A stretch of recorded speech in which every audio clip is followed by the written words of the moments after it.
5 years ago, as hard as it is to believe, was 2018, a period which saw some of the most acclaimed titles in the entire lifespan of gaming release. I am sure you remember most of them, but God of War, Insomniac's Spider-Man, Red Dead Redemption 2, just to name a few. And even though there are some releases that we don't exactly talk about much anymore, 16 times the detail. There were also games that completely went under everyone's radar. And there was one game in specific inside of this mist, which was not only completely overshadowed by the giants that came before and after it, but also one that rivaled those giants head on and even did a lot better than some of them. A game that was publicly funded and actually ended up meeting expectations, and most importantly, it was a game that showed how well passion can shine if it is given the right opportunity. Kingdom Come Deliverance was that game, and despite the somewhat buggy release, it still blew away people's expectations with its immersive combat, world, and detail, especially since it was by a studio whose first game was, in fact, this. And 5 years later today, it still lives in a sort of fog where many people have still yet to hear about, let alone play. So I decided to revisit Deliverance after all those years to see if it really is as brilliant as it was when I first played it. But I actually left with a bigger realization than I expected, and that's how well it stood the test of time, and that this is still one of the best modern RPGs I have ever experienced. This is my review for Kingdom Come Deliverance.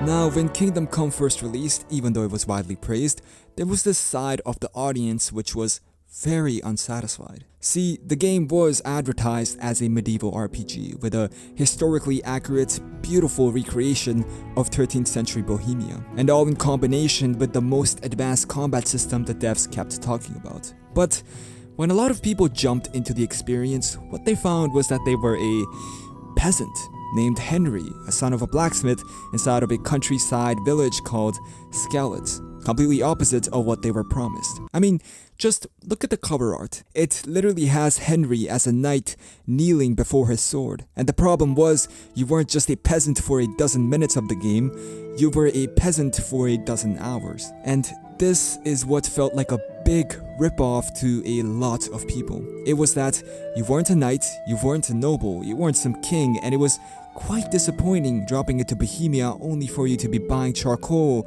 so you can help your father make swords for those exact powerful people you want to be. You will also probably feel the same way, and some of you will probably quit the game in the first few hours. Because, to be frank, in this regard, Kingdom Come has not changed a bit. You are still a peasant, and the thing with being a peasant inside of a game which's foundation is realism is that you are quite inexperienced with the action that comes in such a world. See, Kingdom Come is unforgiving in practically all levels. The combat, even though advanced, has a very high skill curve, and you will probably not win a single combat fight before dying a few times. The world is beautiful and immersive as you walk through red ties, seeing beggars from Skalitz scour the streets, some you even recognize, and just seeing these people in these impressively high walls go on about their daily duties is just very impressive as a whole. But the thing is, in your first few days as Henry,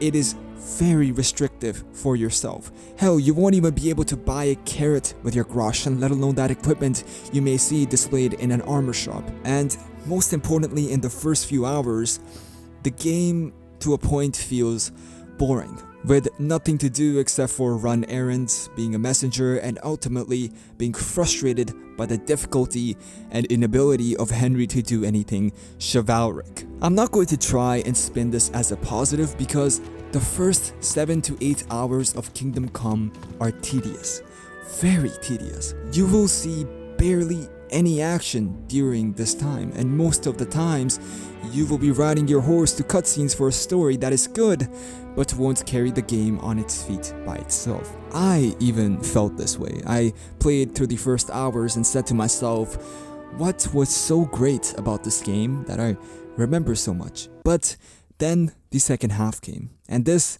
in my opinion, really starts to pay off some of the decisions it makes in the beginning. RPGs today have a tendency to hand everything to you. There's no starting point that feels like a starting point. It always feels like you are starting at the top, learning that tutorial to burn through your enemies and familiarizing yourself with the already existing skill your character has. And by the end, there's no real improvement you've gone through than you already have in the first hour. This lack of meaningful, long progression creates a very fun experience in the beginning, but it kills the gameplay in its endgame and replay value. For example, take a look at The Witcher 3. Now, I love it. I made a video on why it is the most immersive experience I have ever played, but you start off as Geralt, a Witcher, a man already very powerful, and during your few dozen hours with the game, yes, you level up, yes, you build connections with the characters, yes, you look cooler in the end, but I want to ask you this. Do you feel more powerful? Yes, you got better at the game and learned new combos, but does Geralt as a character feel more powerful? Do you feel like he possesses a bigger influence than just killing higher level enemies than he did in the beginning? No. If you were to replay the game, you wouldn't differentiate the power and charisma he had in the beginning from your last playthrough. Yes, the game has systems that help you feel like you're progressing, but in the end, Geralt as a standalone character, if you look at him, will always look very powerful. Kingdom Come achieves this feeling of growth and power that even The Witcher could not. You start out as nothing, as I said. Yes, it is frustrating, but oh boy, is it satisfying when you finally start to see the progress you make, when you manage to win against enemies after struggling for so long, when you really start mastering not only the combat system, but Henry's own skills as well, when you manage to buy that sword you always wanted in the beginning of the game, when you finally have enough groschen to bathe yourself in a regular occurrence, when you're deep into the political intrigue between the powerful nobles, making you feel like you're actually making a difference in their conversation, when you learn that your armor is actually pretty useless if you don't repair it on a regular basis, and all of this kind of hits, especially in the endgame. When you're standing next to that trebuchet in your shining knight armor, realizing how far you've come from being this little insecure boy who just wanted to fight to a mature, charismatic, and intelligent knight that still feels like has miles of growth left, which we will hopefully see in an even better sequel. This doesn't only apply to Henry, but the characters around him, which I also very much love. Even though the plot was sometimes lacking purpose, the connections and development in the characters is not.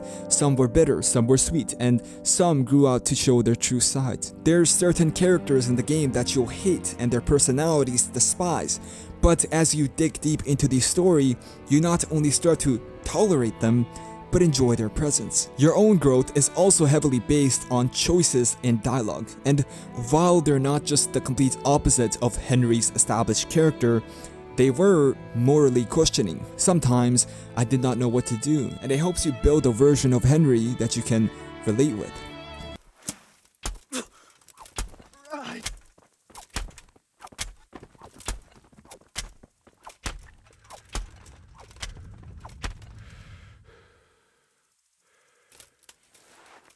But as I said, if you can stick with it and get past the first half of the game, the second half you will absolutely adore. You will start to learn the skill for the combat and enjoy it. You will begin appreciating the immersion that allows you to feel so connected to this beautiful world. Hell, I would say Kingdom Come has the best looking forests in any game, and that says a lot because there's a lot of games with good looking forests. The game will start to feel more engaging as you take those past struggles with you and begin to gain the satisfaction of getting a grip on those struggles and becoming something more powerful than a peasant. At this point, you will have so many things to do. You can go and hunt, you can go and do side quests that are almost on par with the same richer detail, or you can continue with the main story that will actually start to mean something. You will begin to understand and become involved with it very much. Every system in the game just starts to come together and make this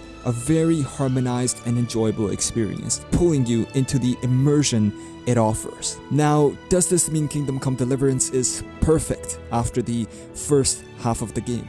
No, just like any other game, Deliverance is very imperfect. There's a lot of things I could criticize. For example, the very disappointing battles, which only consist of a max of 50 men, and also the surprisingly anticlimactic ending carried by a padding and dragging of the story at times.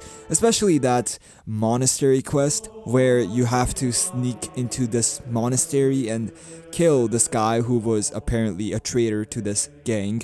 You'll figure it out down the game, and even though I actually liked the choices and endings the game gave me, it was just a chore, especially after coming all that way from being a peasant only to transition into a monk for another hour of the game. It just feels like the execution was very wrong, but anyways, these examples are just to name a few. I could sit for hours upon hours picking apart some very stupid decisions the game makes. But I think what you have to remember is that this is Warhorse Studios' first ever game, and they've struck their ambition so high in quality above even in comparison to the majority of AAA titles coming out today.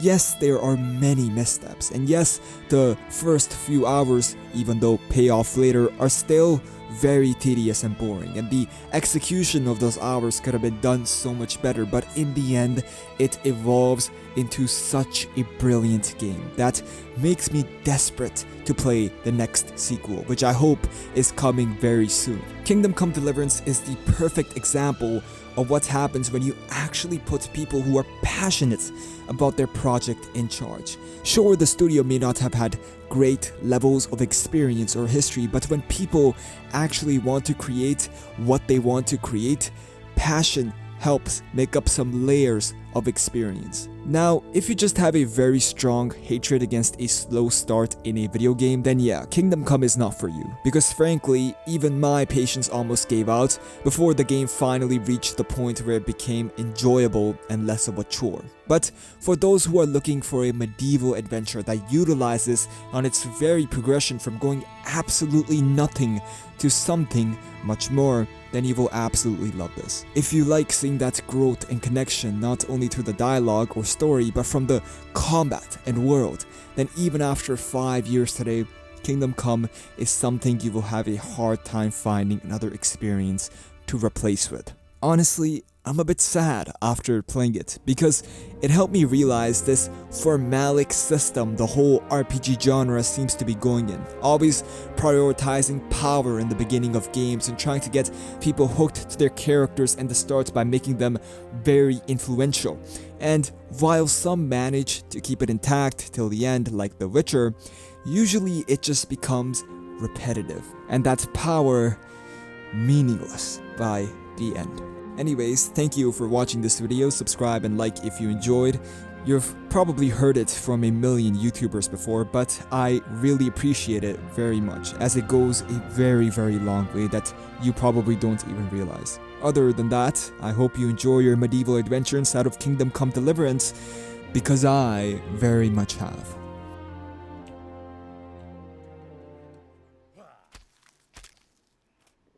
I'm quite hungry.